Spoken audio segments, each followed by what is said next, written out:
Bom dia, amigos e companheiros da Escola Jesus Cristo. Vamos continuar hoje o estudo do livro Os Mensageiros, agora no capítulo 48. Pavor da Morte é o título. Para a abertura desse nosso estudo, eu escolhi um texto da carta de Paulo aos Coríntios, da primeira epístola, no capítulo 15, versículo 55, quando Paulo questiona: onde está, ó morte, a tua vitória? Onde está, ó morte, o teu aguilhão? E também a questão 150A do Livro dos Espíritos, que pergunta assim: como a alma constata sua individualidade uma vez que não tem mais corpo material? Ela tem ainda um fluídico que lhe é próprio, aurido na atmosfera do seu planeta e que representa a aparência de sua última encarnação, seu perispírito. Então, no perispírito está, né, é, a base de todo fenômeno mediúnico e também da existência, da sobrevivência da alma após a morte. Vamos ler os parágrafos agora para a gente ir estudando as lições que cada parágrafo nos apresenta aqui. O tema central já é o título da lição, Pavor da Morte, mas aborda ainda outros temas, como a reunião mediúnica espalhando caridade, e também fala das nossas saudades, podendo elas dificultar nossa adaptação à vida espiritual. Por isso, a necessidade que alguns mortos têm de estarem entre os vivos. E nós vamos agora analisar cada parágrafo. Viviane, você pode revezar aqui comigo na leitura? Eu ando com o olho bem ruim. Numerosas explicações do orientador atendiam às indagações naturais. No entanto, restava aprender alguma coisa. Por que motivo se reuniam ali tantos desencarnados? Já que recebiam assistência espiritual, não poderiam congregar-se em lugares igualmente espirituais? É a visão prática, lúcida, lógica de André Luiz a questionar sempre isso, eterna curiosidade, que é o móvel de todos esses livros que nós estudamos, né? De suas crônicas espirituais. Então, ele questiona a Aniceto por que os espíritos precisavam de nós aqui na Terra. E aí, respeitosamente, interroguei Aniceto nesse sentido. Olha a maneira como ele interrogou, respeitosamente. De fato, André, respondeu o generoso mentor, a maioria dos desencarnados recebe esclarecimentos justos em nossa esfera de ação. Você mesmo, nos primórdios da nova experiência espiritual, não foi conduzido ao ambiente de nossos amigos corporificados para o necessário encaminhamento? Grande número de criaturas, porém, na passagem para cá, sentem-se possuídas de doentia saudade do agrupamento, como acontece no outro plano de evolução aos animais quando sentem a mortal saudade do rebanho, para fortalecer as possibilidades de adaptação dos desencarnados dessa ordem ao novo habitat, o serviço de socorro é mais eficiente ao contato das forças magnéticas dos irmãos que ainda se encontram envolvidos aos círculos carnais. Esta sala, em momentos como este, funciona como grande incubadora de energias, muito interessante, incubadora de energias psíquicas para os serviços de aclimatação de certas organizações espirituais à vida nova.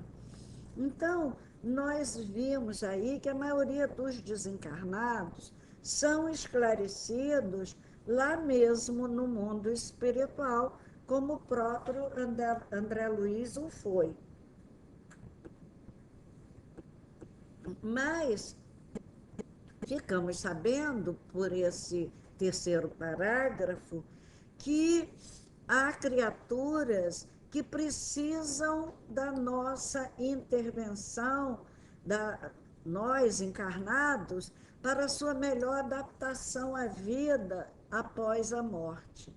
Há os atormentados pela saudade da terra.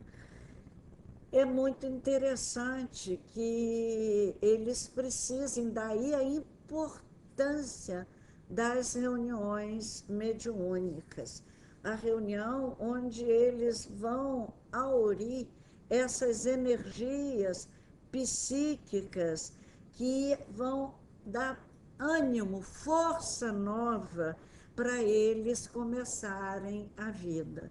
É claro que a maioria sai da Terra doentes, né? Enfraquecidos, muito tempo vivendo na cama, sem atividade. Outros vão repentinamente num acidente e ficam machucados, membros são arrancados do corpo e tudo isso. E aí eles precisam fazer esse contato com os humanos, precisam do socorro mais eficiente no contato das forças magnéticas dos irmãos que ainda se encontram envolvidos nos círculos carnais. E mostra essas reuniões como incubadoras de energias psíquicas para esse serviço de aclimação dos recém-desencarnados. Essa definição nos dá o alcance da importância das reuniões mediúnicas dentro da casa espírita. Ela é, de certa forma, responsável pela segurança da casa. Sim, porque todos nós somos conturbados e todos nós que ali trabalhamos, militamos, também precisamos dessa assistência da reunião mediúnica a esclarecer aqueles que também nos seguem por quaisquer motivos e que nos acompanham. Então, a reunião mediúnica numa casa espírita, ela funciona por defesa da própria estrutura espiritual da casa. Ela é responsável pela segurança de nossos templos. Por ela é que muitos operosos trabalhadores da casa são cuidados. Todos estamos sujeitos a essas mentes infelizes, a nos tumultuar a vida. Chico Xavier faz um alerta sobre essa necessidade dessa reunião no item 101 do livro Evangelho de Chico Xavier. Ele diz assim: já ouvi dizer que muitos querem acabar com a reunião de desobsessão. Ora, como é que os médiuns irão trabalhar? Como vamos fazer com os espíritos que têm vindo até nós necessitados desse contato com o mundo? Ou seja, uma casa espírita não pode sobreviver sem uma reunião de desobsessão. Palavras de Chico Xavier. Depois nós lemos no parágrafo 4, e designando a grande assembleia de necessitados, continuou. Os irmãos, nas condições a que me refiro, ouvem-nos a voz, consolam-se com o nosso auxílio, mas o calor humano está cheio de um magnetismo de teor mais significativo para eles. Com semelhante contato, experimentam o despertar de forças novas. Por isso, o trabalho de cooperação em templos dessa espécie oferece proporções que você, por agora, não conseguiria imaginar. Não observou os preguiçosos, os dorminhocos, os invigilantes que vieram colher benefícios nessa casa?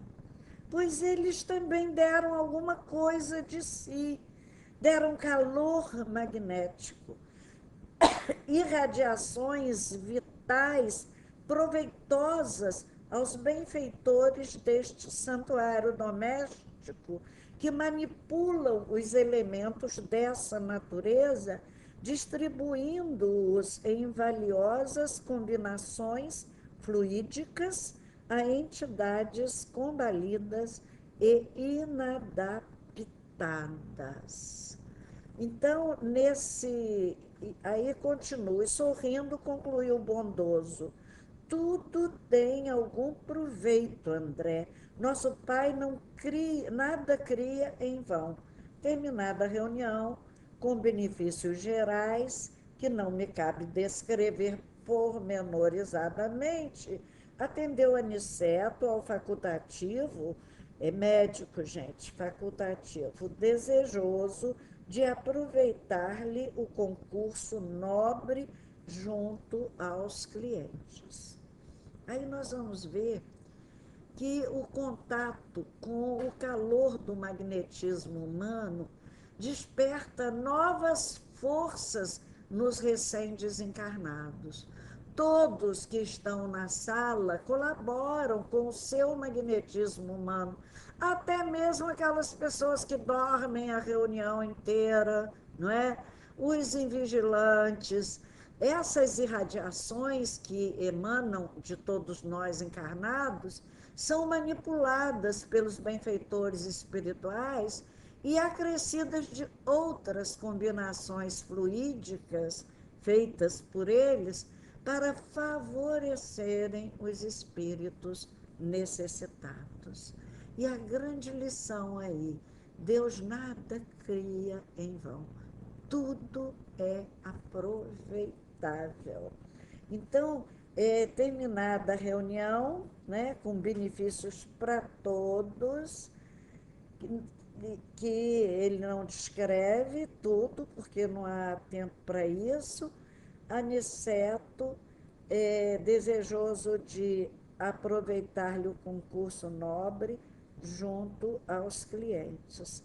O facultativo, que ele chama, é o que acompanhou a doente que eles estão, os doentes que eles estão tratando, porque nós somos sempre acompanhados em nossas doenças, mesmo na fase terminal, por espíritos que nos assistem, por médicos espirituais que nos atendem às necessidades, especialmente nessa fase final de nossas vidas.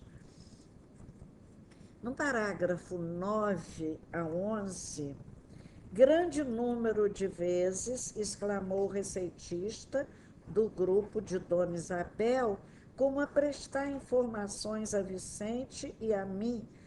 Não só ministramos medicação aos corpos doentes, mas também orientamos os desencarnados que, no curso da moléstia, se encontram sob nossa assistência.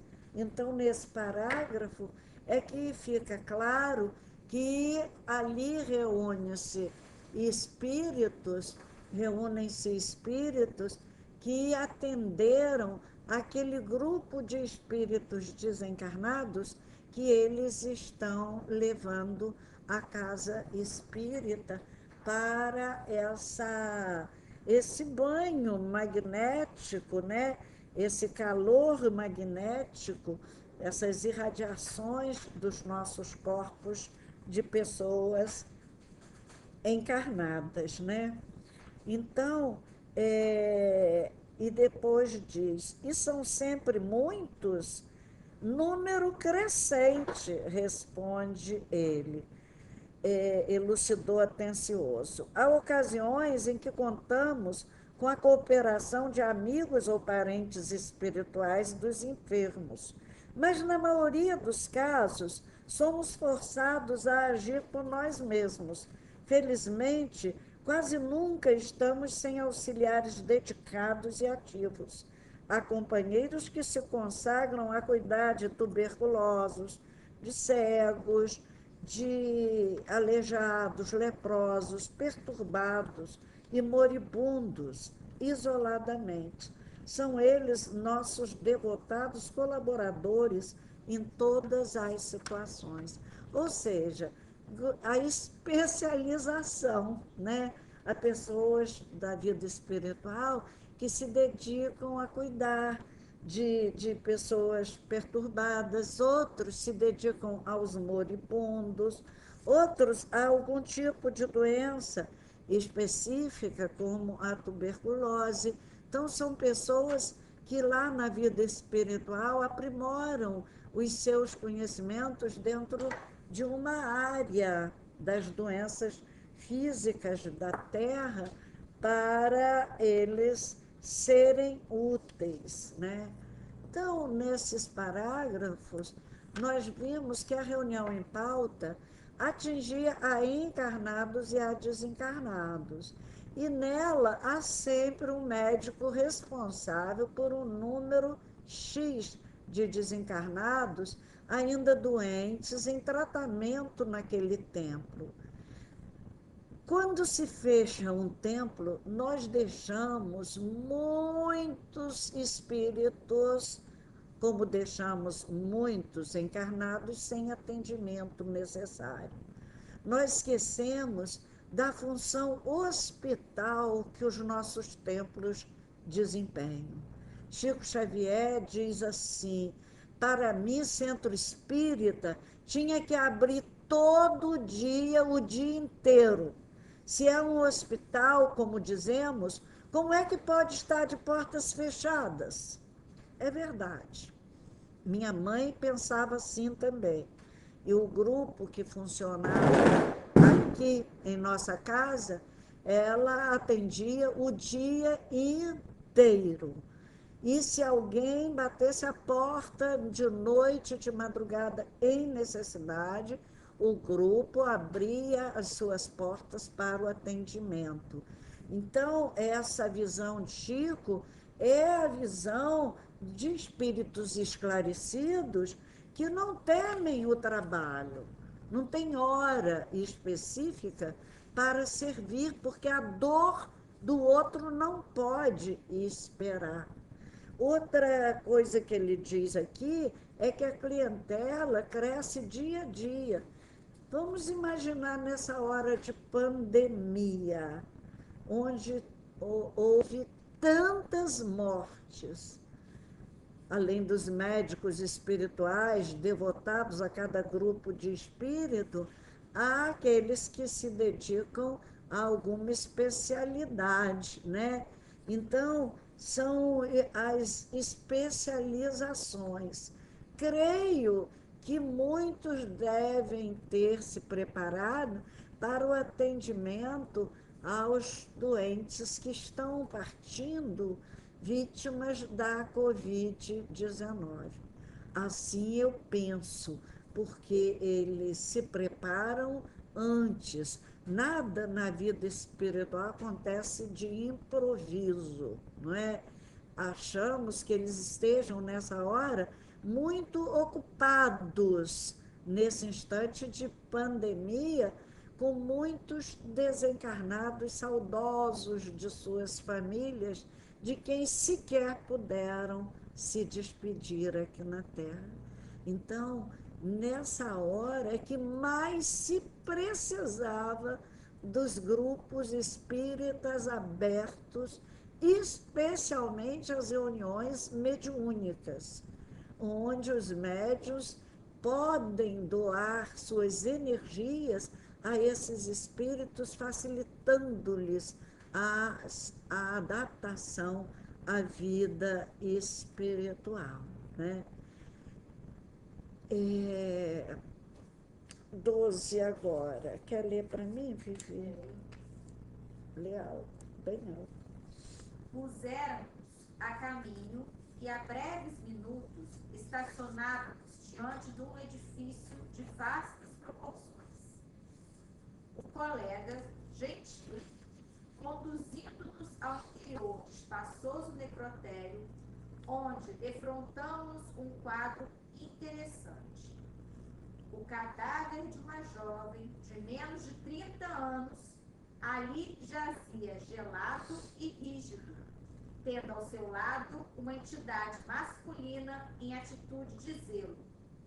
Com assombro, notei que a desencarnada estava unida aos despojos.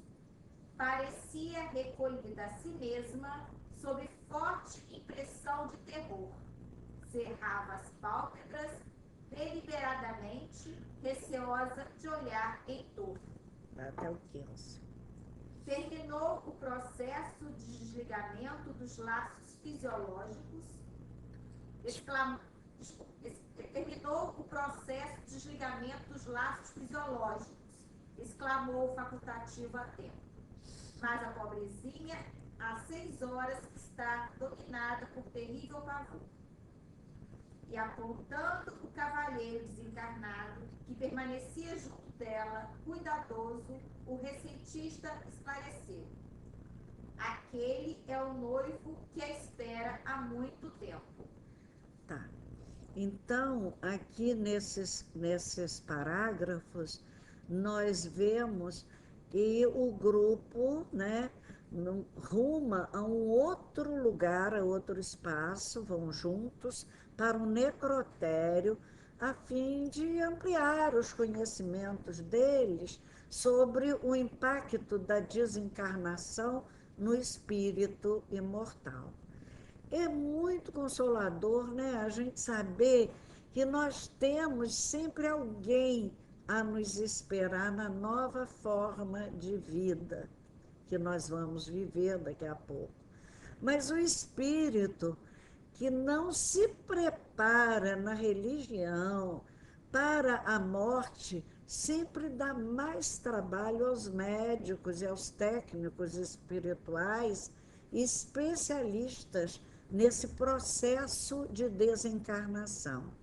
Esse espírito que eles analisam, essa criatura humana, estava jungida ao cadáver e não queria se desprender por medo.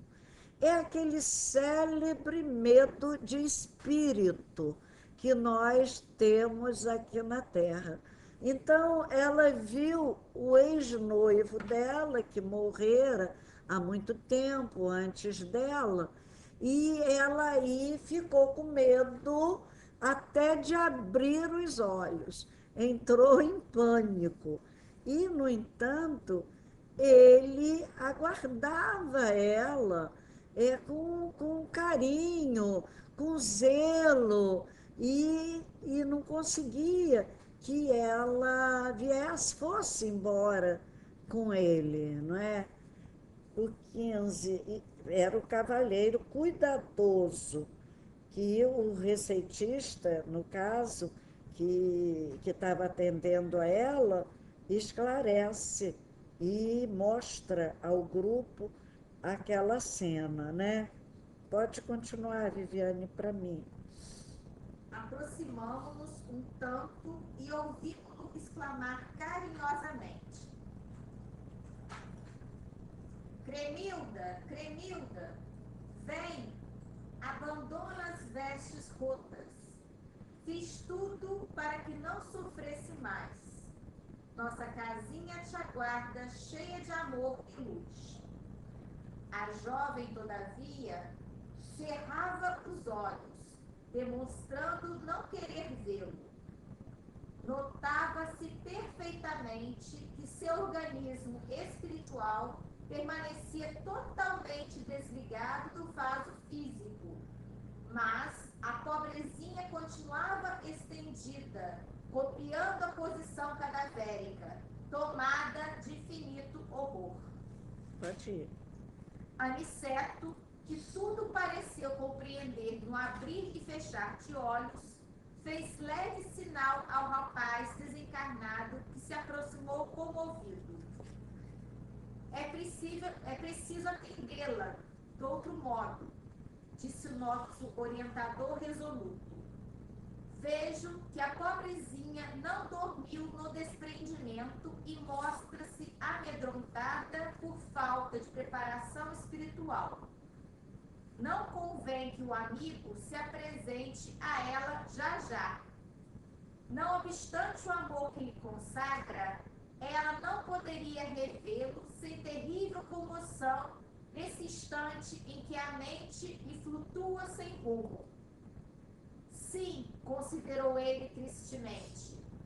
Às 6 horas chama sem cessar, identificando-lhe o terror. Tá bom. Então, nós vimos aí o terror que já se tem da morte, que ela não se entregou à morte, ela não dormiu na hora que devia dormir. E que pode até esse terror nos fazer recusar o afeto das pessoas que nos amam de verdade, que nos aguardam do outro lado, pessoas a quem nós amamos também. E esse medo pode até suplantar o amor em certos momentos da vida do recém-desencarnado. Então, nós precisamos muito vencer o medo da morte e o medo de espírito. Porque talvez esse pânico nos venha, esse medo que todo mundo traz da morte, além do nosso instinto natural de conservação, pode vir também de lembranças de mortes dolorosas do passado, em épocas de muita brutalidade humana, e de trágicos retornos à vida espiritual, à vida verdadeira, que nós acumulamos nas nossas lembranças das antigas experiências aqui na Terra. Então, esse medo da morte, enquanto a gente está vivendo, até se justifica, porque nós estamos meio que esquecidos do processo e é sempre alguma coisa nova, é o natural medo do novo que muita gente tem, né? Então, a triste opção dessa criatura de não se desligar do corpo cadavérico por medo de enfrentar um encontro com alguém que já havia morrido, e nos faz ver o medo quão inócuo, quão sem explicação é esse medo que nós temos dos mortos.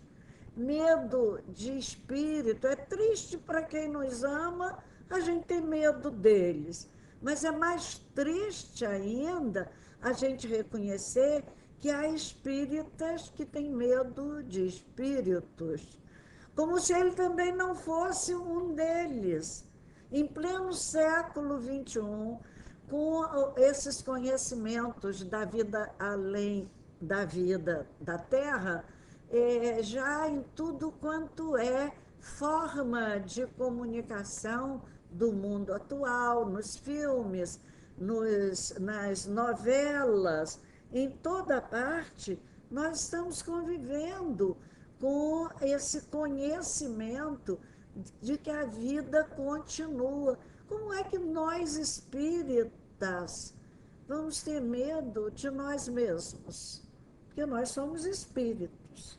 Se a gente se olhar no espelho, nós somos os espíritos, mas ninguém corre. Por que que nós vamos ter medo de outras pessoas, às vezes muito queridas, só porque não estão com o corpo físico? Então é uma coisa incoerente. Espírita ter medo de espírito, né? Em pleno século XXI. A experiência também ditou a Aniceto, aqui no relato, a forma melhor de amparar aquela moça desencarnada com um diálogo correto com ela, não é? Vamos ver aqui, vou ler aqui. Redarguiu Aniceto conselheiral. A ausência de preparação, você já leu esse, não? A ausência de preparação religiosa, meu irmão, ela dormirá, porém, e tão logo consiga repouso, entregá-la-emos aos seus cuidados. Portanto, por enquanto, conserve-se a alguma distância. Então, pediu ao noivo dela que se afastasse, porque ele iria fazê-la dormir, a fim de que ela repousasse e acordasse bem.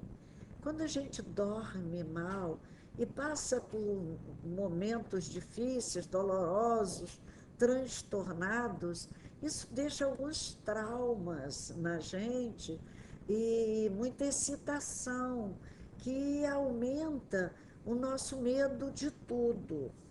Vamos, Cremilda, ao novo tratamento, ele falou. Ouvindo, a moça abriu os olhos espantadiços e exclamou: Ah, doutor, graças a Deus, que pesadelo horrível! Sentia-me no reino dos mortos, ouvindo meu noivo, falecido há anos, chamar-me para a eternidade. Não há morte, minha filha, objetou Aniceto afetuoso. Creia na vida eterna, profunda, vitoriosa. Então, aqui ele arranjou o jeito. Vamos reparar no cuidado de Aniceto, fazendo-se acompanhar do médico que havia cuidado dela nos seus últimos momentos, quando ela estava mais desprendida do corpo e seu espírito podia ver o médico espiritual ao lado dela, talvez até por um sono induzido, e que com certeza ela julgava que aquele médico pertencesse ao mundo físico, ao mundo dos encarnados. Então ele foi com esse médico. Outra coisa para a gente observar é o modo como ele fala com a doente, com inflexão paternal, ou seja, com aquele carinho que só pai tem. O que era mais doce, o que era assim a mais doce verdade para ela, ficou como um pesadelo, só por conta do medo, do terror. Por isso Jesus nos pediu, nos seus momentos finais na terra, não se turbe o vosso coração. Na hora de angústia, na hora de medo, é recordar essas palavras de Jesus. Não se turbe, não deixa que o nosso coração fique tumultuado. Procuremos um lugar sereno, sossegado, dentro de nós mesmos. Recolhamos-nos em prece sempre que algum sentimento de medo, de pavor, de insegurança nos acometer. Se a gente tiver esse hábito aqui na Terra, na hora da nossa passagem para a vida verdadeira, nós vamos usar esse hábito para nos ligarmos a Deus em prece e não teremos medo desse momento bonito do reencontro com aqueles que nós amamos. Então, ela aí falou, graças a Deus, a palavra é um sintoma de vida, não é? E ela aí houve também a lição, a lembrança de Aniceto de que não há morte, só existe a vida. É o Senhor o novo médico? Indagou, confortada. Sim, fui chamado para aplicar-lhe alguns recursos em bases magnéticas.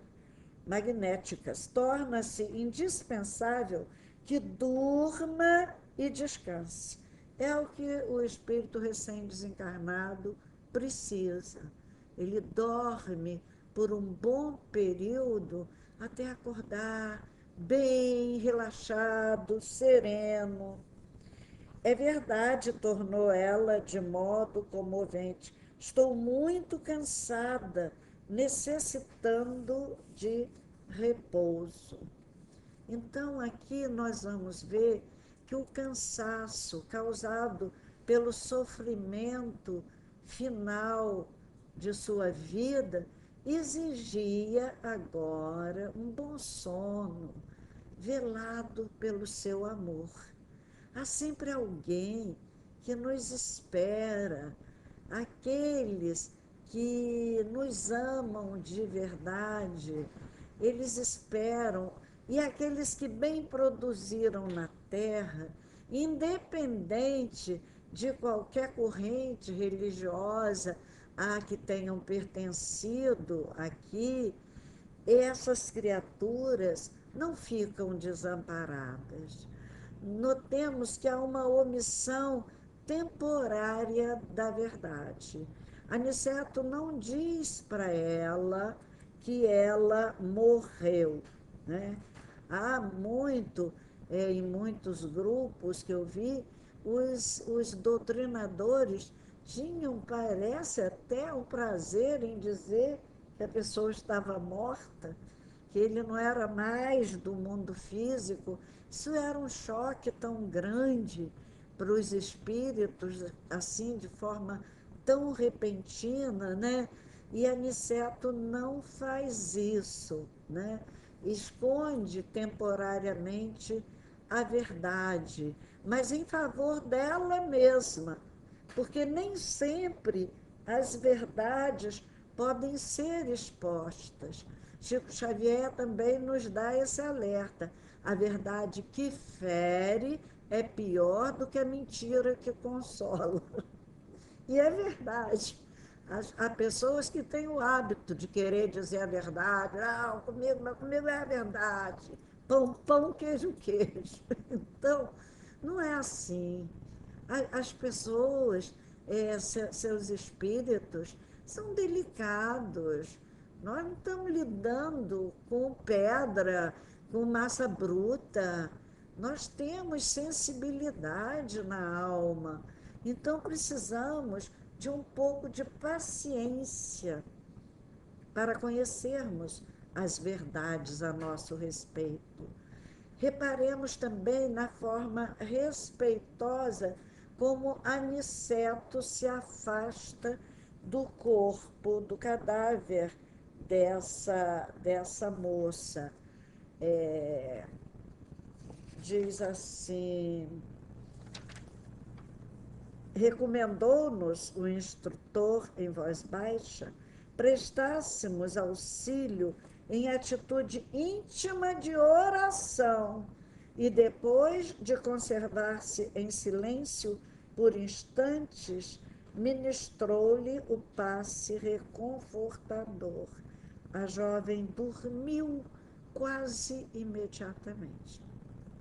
Então, ele, nessa hora, ele vai, a moça, e aplica o passe, mas pede ajuda dos companheiros que o acompanhavam no que tange a necessidade da oração conjunta, daquela força, daquela energia de harmonia, de igualdade de propósitos, para que ela, enfim, pudesse ser beneficiada por aquele atendimento, né? Deslocou-a, recomendou, assim, já li, deslocou-a Aniceto, afastando-a dos despojos com o zelo amoroso de um pai e chamando o noivo reconhecido, entregou-a carinhosamente. Nessa hora, a gente vê que o respeito que os espíritos têm pelos corpos dos cadáveres, né? Pelo cadáver que está ali. Essa forma respeitosa afastou-se com respeito.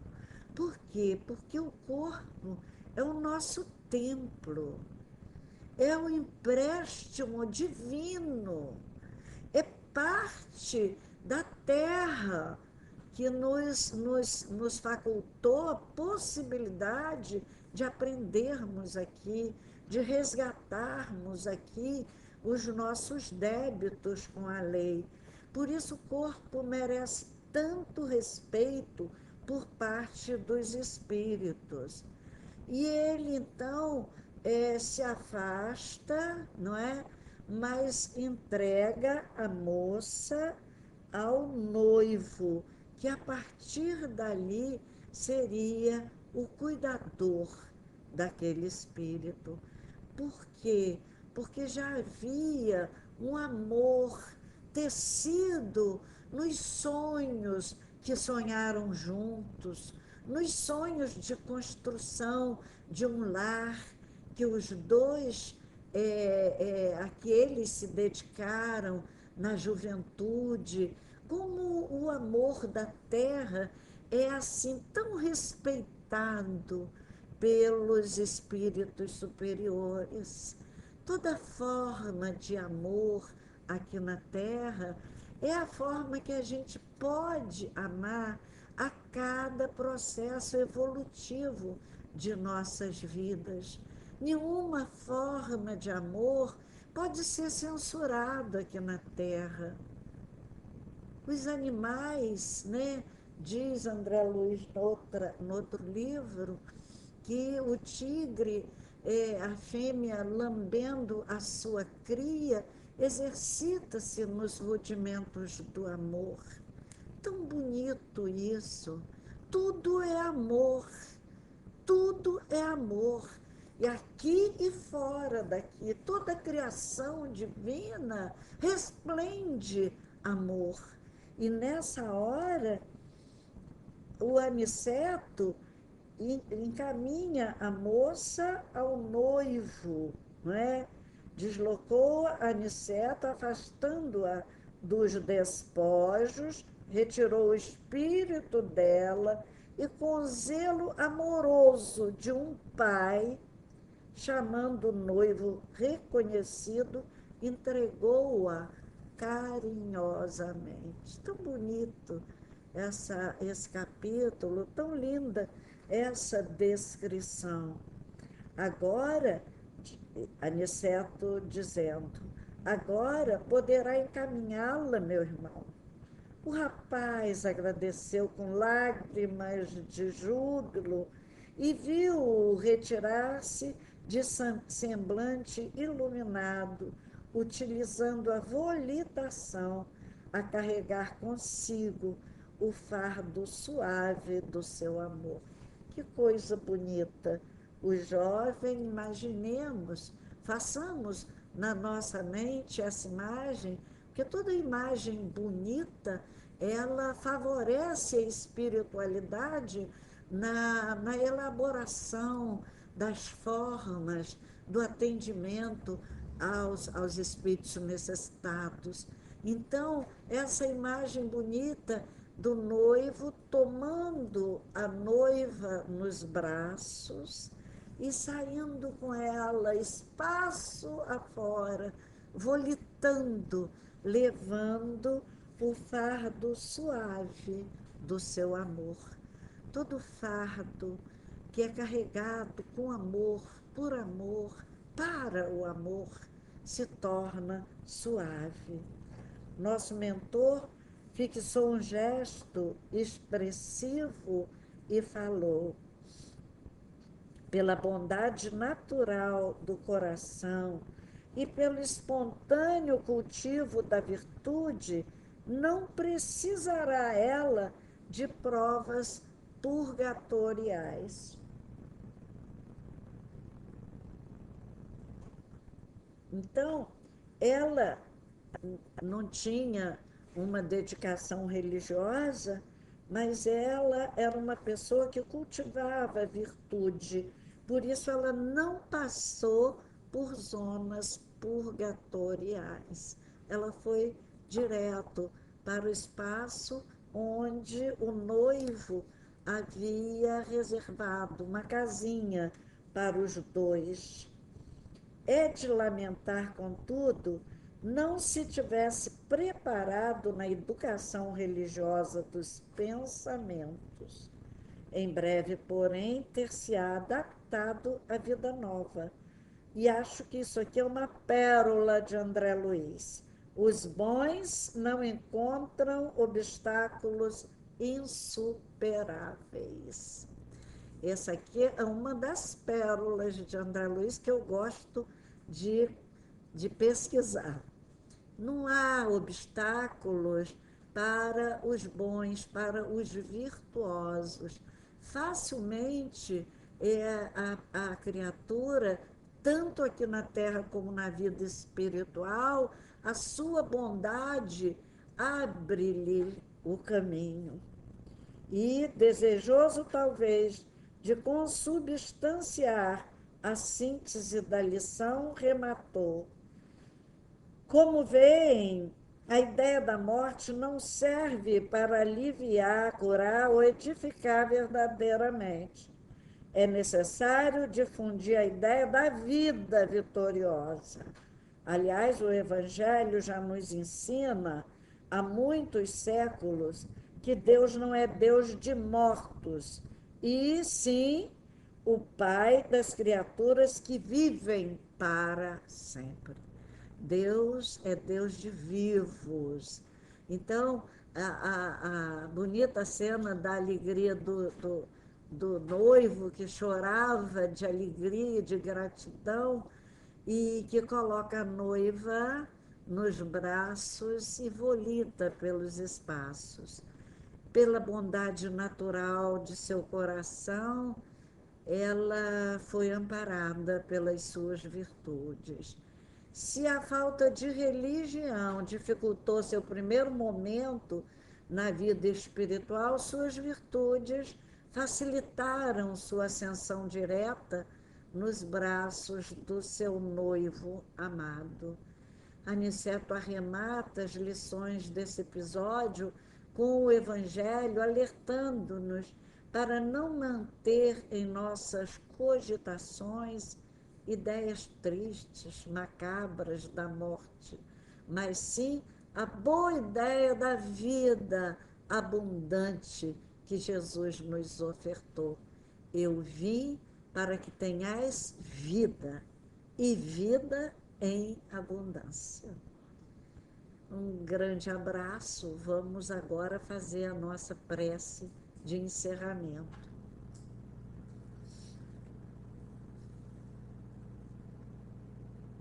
Senhor, agradecemos, Senhor, ao teu amorável coração paternal, a bênção dessa possibilidade de reunirmos-nos através dos meios virtuais, a fim de que nosso trabalho da Escola Jesus Cristo não sofra solução de continuidade. Abençoa, Senhor, nosso estudo, abençoa a nossa casa, abençoa, Senhor, a todos aqueles que estão conosco a cada domingo, acompanhando os estudos de nossa escola. E te rogamos nessa hora por todos aqueles que estão partindo da terra, que eles possam, Senhor, ter esse amparo que vimos, que estudamos na lição de hoje, que os espíritos da luz e do bem, que os médicos espirituais possam amparar a cada um dos que estão retornando à vida verdadeira, e que os doentes, nesse momento, de todos os hospitais do Brasil e do mundo, recebam a prece de nossos corações, a rogar por cada um deles e por seus familiares, numa súplica da misericórdia, da compaixão, do amor a nosso Pai Celestial. Venha até nós, Senhor, e despede-nos agora na sua paz. Que assim seja.